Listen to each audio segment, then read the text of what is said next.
What's up, everyone? TWIF Week 11, Herp Derp. Let's get started. Last week's matchups, we had me not starting Marshawn Lynch and being bad, the Night Owl losing to Mark, Weston steamrolling Clap 4, Sea Gouch narrowly beating the biggest joke to have ever walked the earth,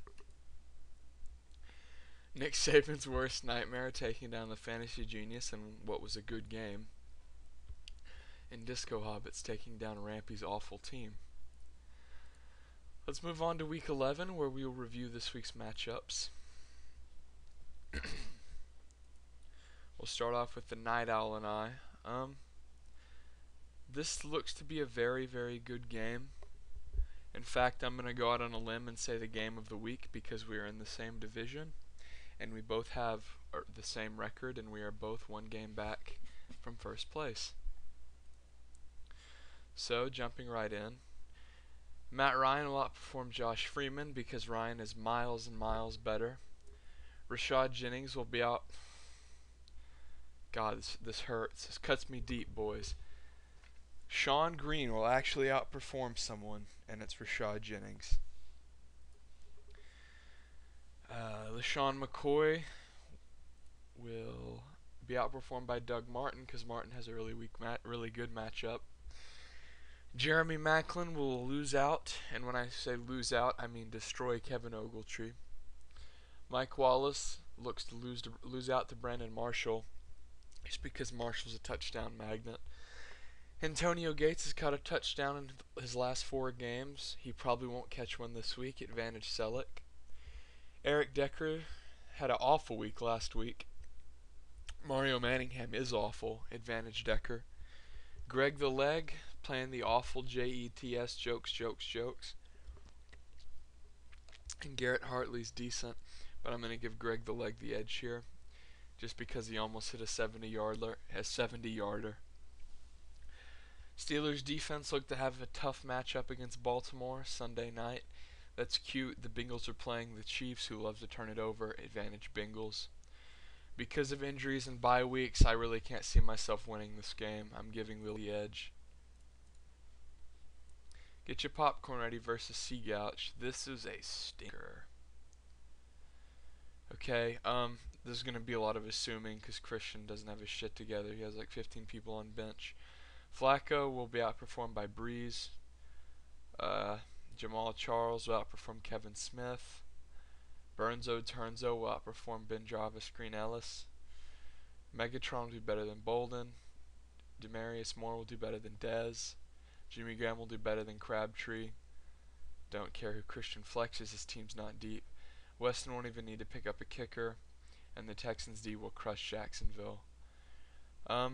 Between injuries, Christian's team being bad, and incompetence, I'm giving Weston the Combat X easy pick of the week. Stay easy, son. Combat X. Here is Clap for Bacon and the Cure Sucks, another matchup not worth talking about. Simon, who has yet to check his team in 4 weeks, will be starting Aaron Rodgers, who, unfortunately for Simon, is facing off with Tony Romo, who plays the Cleveland Browns. Romo gets the edge because of that. Donald Brown, not particularly good. Frank Gore, great start to the season, not a great follow-up. Frank Gore gets the edge. Kendall Hunter is easy. Pierre Thomas, not particularly good. Neither person gets the edge because they're both bad. Reggie Wayne facing off against a player that will surely not be swapped out for one that's actually playing. Advantage Wayne. Malcolm Floyd and Julio Jones. Julio Jones advantage. Jason Witten and Jacob Tamey. Witten's obviously better, especially when he's playing the Browns. Some awful receiver for the Jets. He's either going to have Dirty Sanchez or Tierbo throwing to him. Although Alshon Jeffrey, after being started for 5 straight weeks, might actually play this week, so we'll see where that takes us. Steven Gostkowski and Steven Janikowski. Gostkowski's playing Indy, which was a good matchup 5 years ago. Patriots and Indy. Gostkowski gets the edge. Broncos defense and Eagles defense. Giving the edge to the Broncos here because they're playing at home. And a rousing who gives a shit for the matchup, but I'll give it to Kevin. Nick Saban's worst nightmare facing off with Chad. Spencer looks to be in a good position here. He's the only team remaining with one loss or less.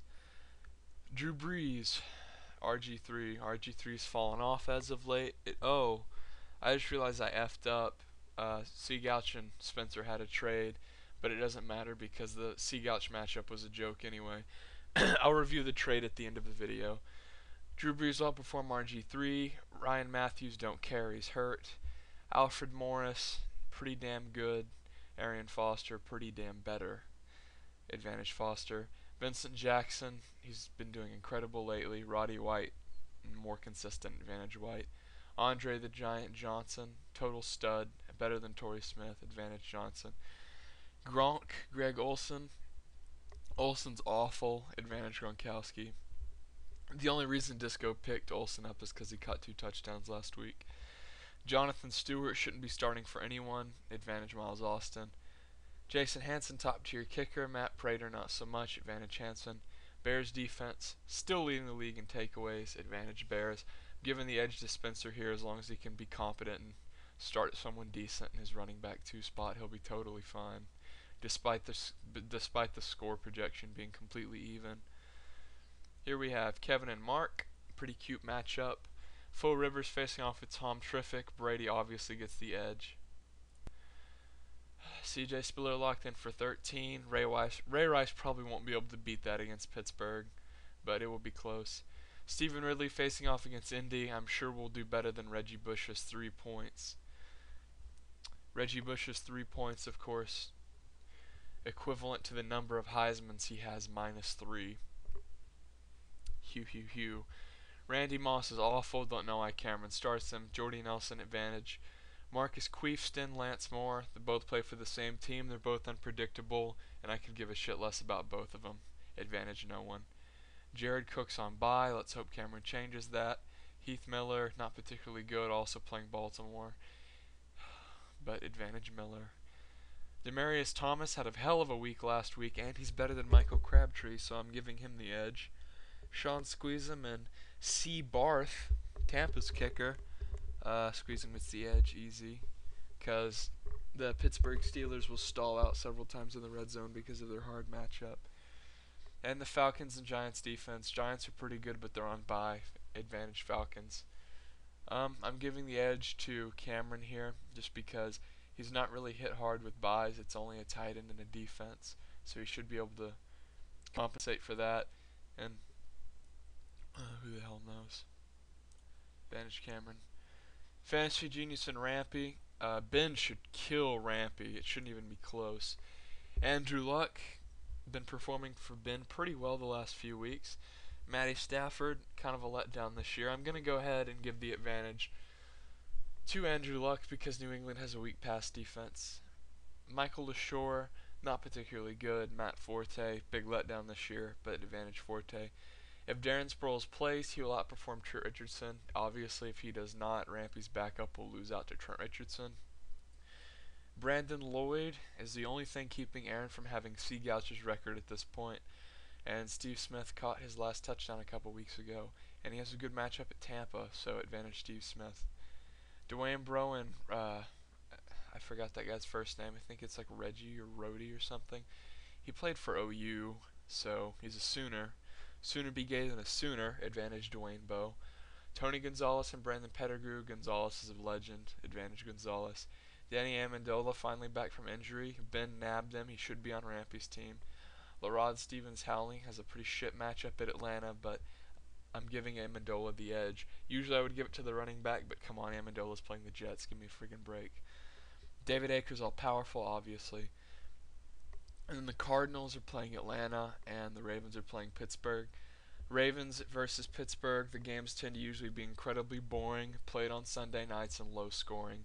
Advantage Ravens, not because of turnovers, but because of a low score. I'm giving the edge to Ben here. He shouldn't have any problems taking care of Rampy, whose team has completely gone to hell. Now I'm going to show you all the trade.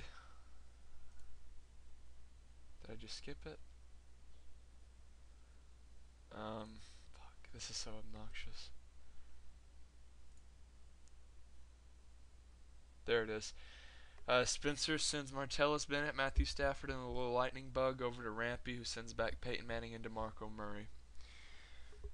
Okay, well, Spencer has traded again since then. Who the hell is texting me? There we go. Spencer sends Peyton Manning, Wes Welker, and DeMarco Murray to Seagouch for Drew Brees, Alfred Morris, and Titus Young. What this means, it's about even at quarterback. Spencer probably comes out a bit ahead. I would say Wes Welker is better than Titus Young, so Seagouch gets the edge there. And DeMarco Murray is a huge injury headache, but I would say has a little bit more upside than Alfred Morris, who has kind of been petering out lately. That was your TWIF Week 11 preview, boys. I hope you enjoyed it. Make sure to comment the video and tell everyone how much you love Seagouch, even though his team is awful this year. See you guys.